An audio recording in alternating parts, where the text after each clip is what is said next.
Today's video, the Berlin Wall. Top 6 remarkable escapes across the wall. We are Lisa and Greg, an American couple living abroad in Spain. If you're curious about the crazy, funny, and surprising differences between the US and Europe, you came to the right place.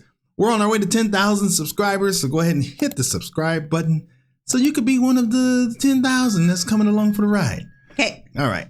This is the Curiosity Loop. We already subscribed. Okay, good. And I will include Lisa will include a link in the description so you can go and show them some love. Any thoughts on this before we get going? It's just well, it seems like it's gonna be yay kind of feel good about the Berlin Wall. Since we did a video about the Berlin Wall, learning a little bit about it. Yeah. Just want to continue that learning. Yeah. All right. Here we go. Okay.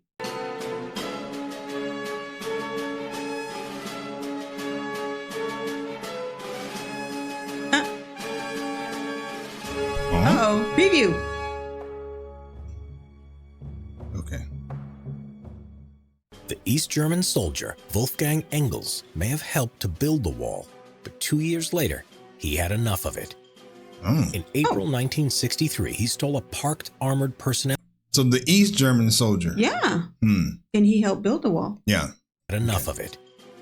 In April 1963, he stole a parked armored personnel carrier and left the military base. It wasn't the best laid plan. He simply planned to go directly through the wall with the tank.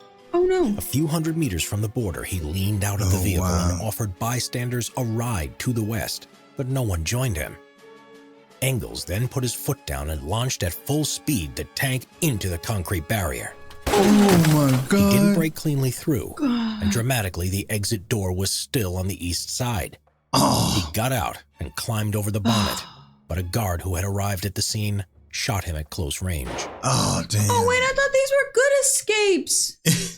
Oh, no. Although he had been shot, he still managed to climb the wall, but got stuck on the barbed wire. The guard shot him again in the back. Damn. Finally, a West Berlin border guard who had witnessed the escape attempt returned fire to the east, buying Engels some time. But the fugitive lost consciousness on the wall. During the exchange of fire, some West Berliners rushed from a nearby pub and pulled Engels down to safety. Oh, I'm getting chills. If someone was caught making a violation of the borderline, border men were allowed to shoot them down without orders. How did it come to this? After the defeat of the Nazi regime, I wonder if he made it. I'm assuming he made it.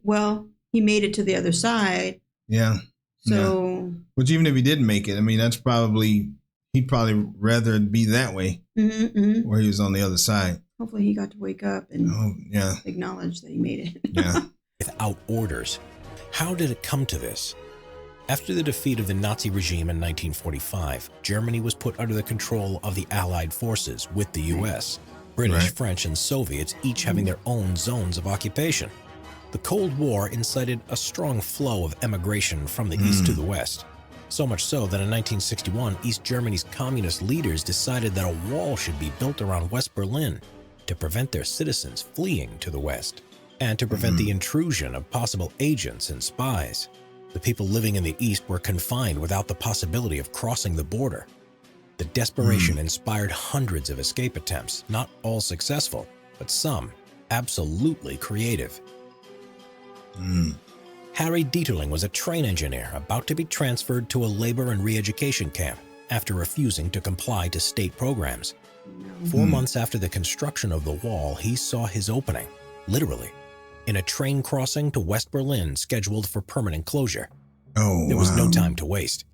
He gathered his family and some friends on the train during his shift, just 5 days before the dismantling of the tracks. When Dieterling approached the last station, instead of slowing down to stop, he opened up the throttle and disconnected the safety brake so that no one could stop the train. There were 32 people on that train, including 7 passengers who didn't realize what they had gotten into. The guards, also caught by surprise, didn't fire a single shot. The runaway train smashed full speed into the barrier protecting the border and ended its journey in the West Berlin district of Spandau. Oh my God.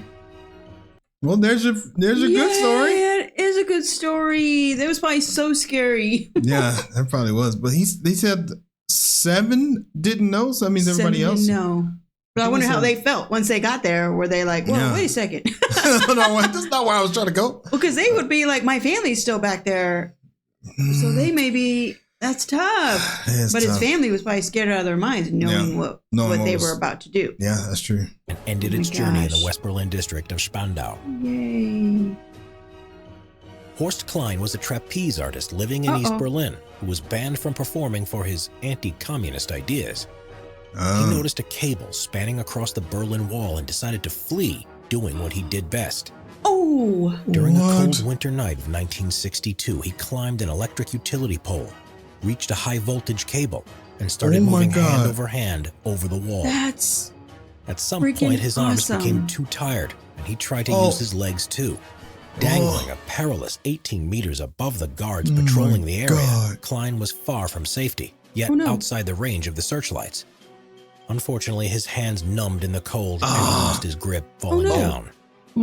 Klein broke both of his arms in the fall, but luckily, he landed just a few feet over the western side of the wall.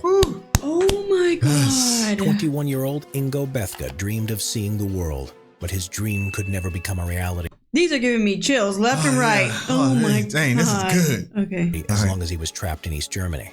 Hold on, that's one. But his dream could never become a reality as long as he was trapped in East Germany. Ingo had become familiar with the Elbe River while serving as a border guard and decided the Elbe would be his path to freedom. One night in 1975, he went to a dimly lit area by the river, but escape would not be easy. To reach the bank, Ingo needed to pass through a heavy metal fence with tripwires that activated floodlights when touched. Next was the barbed wire barrier, and behind that, a strip dotted with mines. When he finally reached the riverbank, he blew up an air mattress and silently paddled to the other side. Oh, wow. 8 years later... I think he just... Obviously, there was some luck involved, because how did he not hit the mines? Yeah. He probably just went real slow, real methodical. Yeah. And he did it. Damn. And silently paddled to the other side. 8 years later, Holger Bethke, Ingo's brother, also decided to flee. Oh, wow. But the Elbe River had been even more heavily fortified. He had to choose another way. For weeks, Holger and a friend... Did you say 8 years later? Oh, I don't know. Let me see. I think that's what he said. ...paddled to the other side. 8 years later, Holger Bethke, Ingo's brother, also decided to flee. But the Elbe River had been even more heavily fortified. He had to choose another way. For weeks, Holger and a friend prepared for the escape by working out and practicing archery. Oh, wow. In March 1983, the two dressed as electricians entered the chosen building where they hid in the attic. Under the cover of darkness, Holger shot a nylon line over the wall using a bow and arrow. However, with only 3 arrows, he missed the first 2 shots. He finally sent the last arrow over the border and beyond the opposite house and tied his end around a chimney. Ingo was waiting. This is like Avengers stuff. This is on the crazy. other side with the nylon line, retrieved a steel cable over the wall and fastened it to his car. He then... Wait, what? They had someone on the other side take that wire. I wonder if that's the brother. Did they say? Oh, yeah, maybe. Hold on. Okay. And tied his end around a chimney. Sent the last... However, with only 3 arrows, he missed the first 2 shots. He finally sent the last arrow over the border and beyond the opposite house and tied his end around a chimney. Ingo was waiting on the other side with the nylon line, retrieved a steel cable. His brother. Yeah. Oh. Damn, I wonder how they communicated. I don't know. He was just, during that time. Because he had to know what to do, when to be there, and all that. Yeah. I wonder. Yeah. Oh, man. Okay. Over the wall and fastened it to his car. He then drove a few meters forward to pull the cable taut. With the line prepared, Holger launched himself down the track, using the rope as a zip line, hanging onto an iron pulley. Moments from freedom, Holger realized the line wasn't steep enough, and he came to a stop before the end of the line. Stranded on the cable, there was no going back. He had to move forward. He used his hands to push himself forward and found a balcony just below him, where he jumped into West Berlin. Oh, wow. Oh, man. What about his friend? Surveillance systems improved from year to year, and by 1989, escape was almost impossible. But the Bethke brothers had a third sibling still in the east. That's just so crazy. Oh my God. I know. I just want to say this. That it's just amazing that it's like 1989. It's not like 1720. It's like 1989. Right. Yeah, we were living. Yeah, that's so crazy. An escape was almost impossible. But the Bethke brothers had a third sibling still in the east, and they decided to risk everything to bring him over the border. They bought 2 ultralight planes and modified them with more powerful engines to carry 2 people instead of 1. Their plan, pretend to be Russian pilots, and to make things seem more believable, they glued 2 red stars under the wings of the ultralights. Dressed in fake Russian uniforms, they took off at dawn heading towards Treptower Park, where their brother was waiting in East Germany. Flying over the border, the brothers had waged that nobody would dare to shoot down an identified object during the Cold War. And they retrieved Egert and flew to the west without raising any suspicion. Wow. When they took off, Egert was haunted by a thought that all people who cross the border as refugees have. Leaving behind a whole life, your city, your people, and not knowing you'll ever be able to meet them again. No. Yeah, that's true.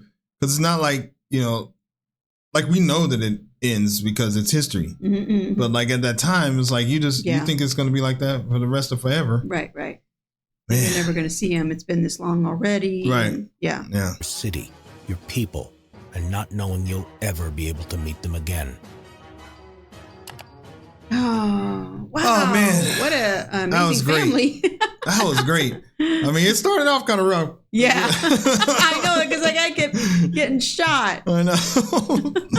Oh, man. That's great. That was pretty good. Okay, yeah. I'm glad we watched that. Sometimes we need something that makes you feel good. As good as possible when you are talking about the wall. So right. It's not that you can feel 100% great. So, All right. Let's see here. Okay. That Chad that started returning fire on the opposite side. You got to have some guts for that. Yay for him. Go Bethke brothers. Yay. You forgot the BMW Isetta? I don't know what that means. Anybody? Got some? All right. Thought he was going to cover the families that escaped by balloon. Oh, that's a different story. That's a different story. All right. Okay. Well, that was good. Yay. All right. Good job. Okay. As always, thank you for stopping by, and we will see you on the next video. Bye. Peace.